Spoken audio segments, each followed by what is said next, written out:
This video will contain spoilers of Kung Fu Panda 4.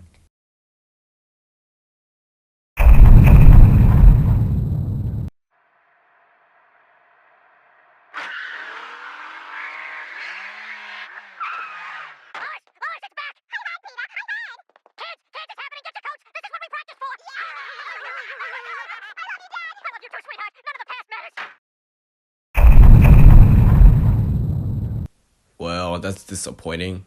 Okay, before I talk about what makes this movie disappointing, I just want to point out that I did not think it was bad or terrible. I had some enjoyment into movies and I thought the jokes has the same charms as the other movies. And I thought the animation was also great. But like, I don't know what else to talk about this movie because it's kind of a nothing Kung Fu Panda movie I've ever seen. This was one of my most anticipated movies ever, and it left a huge disappointment in me because I had high expectations for Kung Fu Panda 4 because these movies have depth, great writing, while this movie does not have it. Instead, it's bland and played out safe. So why don't I talk about why this movie didn't work? First and foremost, let's talk about the elephant in the room. So Furious 5. They did not appear in the movie at all until the ending scene. Why, you may ask? Well, it's because they all went away so they can go on their own adventure or something. You can already tell this was just an excuse so they don't have to pay any of the voice actors, which is really lame. I mean, there must be other good things in the movie, right? Like, what about the villain called the Chameleon? She has a cool design and can transform to anyone and can take the powers of Kung Fu masters. Yeah, well, there's one problem about the Chameleon. She is a mid-ass villain! I'm gonna talk about why she's not good, but first, let's do a comparison with the other Kung Fu Panda's villains. Tai Lung was raised and trained by his master, and he was promised to become the Dragon Warrior and have the Dragon Scroll. But he was rejected by Oogway and it infuriated him, and turned him into an evil maniac because of Shifu's pride. Lord Shen committed genocide on the pandas. Because he was warned that if he continues to his path, he will be stopped by a warrior of black and white. After committing genocide, he was later abandoned by his parents. Kai was best friend with Oogway and saved his life by taking him to the village of pandas, where they taught Oogway how to do the power of Chi. But Kai also wanted the power of Chi by taking someone else's Chi and was stopped by Oogway and sent him to the spirit realm and became forgotten, and he now wants to have revenge. But the Chameleon, on the other hand, She was small and therefore she couldn't learn Kung Fu and it turned her into a evil sorcerer. wow, talk about so much depth for a villain motivation. Am I right? Speaking of being small, did our writers forgot the existence of Viper and Mantis? And not to mention, Mantis is like smaller than the Chameleon, like what the hell? Sounds like a skill issue, to be honest. Alright, enough of dunking of this villain. Let's talk about the story itself. So basically, the story is about Po being told by Shifu that he has to give away his title of Dragon Warrior to someone else that could potentially become the new Dragon Warrior. Why? Why now? Isn't he young enough to give away his title to someone else? Also, why is Shifu the one telling him to give away his title to someone else? That's weird. Also, spoiler warning, Po actually ends up giving it away to someone else. And the person he gave it away is pretty much Bold Dookie. But we'll get to that later. Anyway, this movie introduces a new character called Zen. Or is it Shen? Zhen. Anyway, this character is called Zhen and she steals stuff. That's pretty much it. She tells Po about an evil sorcerer, the Chameleon, and how she's gonna take over China. Hey, wait a minute, that's Lord Shen's motivation, what the hell? Anyway, so Po frees her from prison for trying to rob the Jade Palace, and they go to an adventure to find the Chameleon. And this scene right there is the last time we see Shifu until the ending.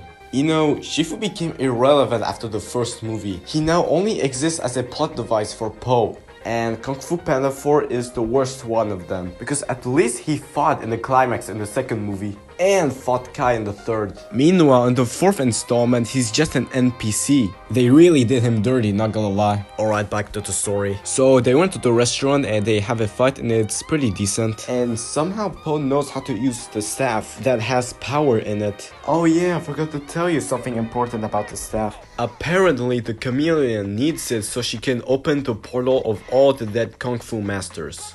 How the hell does she know how to use the staff? How does Po know how to use the staff? How does anyone know how to use the staff? Like, I'm pretty sure Oogway never told Po anything about the staff. Maybe Po discovered the power of the staff? I don't know. Anyway, so as they were going to Juniper City, Jen began to tell us a very sad backstory of her being an orphan. Because she's barely even a character, so they had to give her a backstory. Great.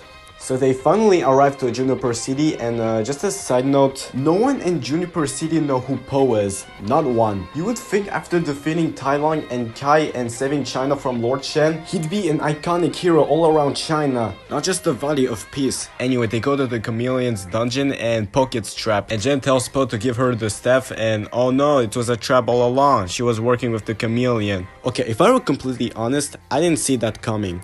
Maybe it's because I turned my brain off and just watched the movie without thinking. Also, the fact that she works with the Chameleon makes it more confusing, because throughout the movie, Jen literally does all the kung fu fighting and she looks like she knows a lot of kung fu. And couldn't the Chameleon tell Jen to teach her kung fu? Wouldn't that make more sense? I don't know, maybe she just wants to steal kung fu from others so she can be the most powerful, I guess. By the way, the movie has a B-plot where Po's dads are looking for their son. And if I'm being honest, the side plot is actually really funny and kind of funny. I was more invested to this plot than the main one, to be honest. Alright, now let's talk about the climax. And I have mixed feelings with it. Jen comes back to Po after immediately betraying him.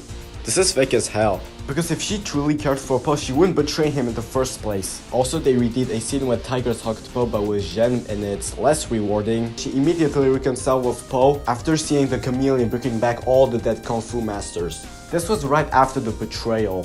What a great and truly believable arc I've ever seen for a character. Speaking of bringing back the dead Kung Fu masters, look guys, look, they brought back Tai Long, Shen and Kai, and they do absolutely nothing. I feel like they only brought back the villains just to hype us up because how much praise we've given to them. Tai Long only fights the guards and then get easily beaten by the Chameleon, and then takes his Kung Fu skill.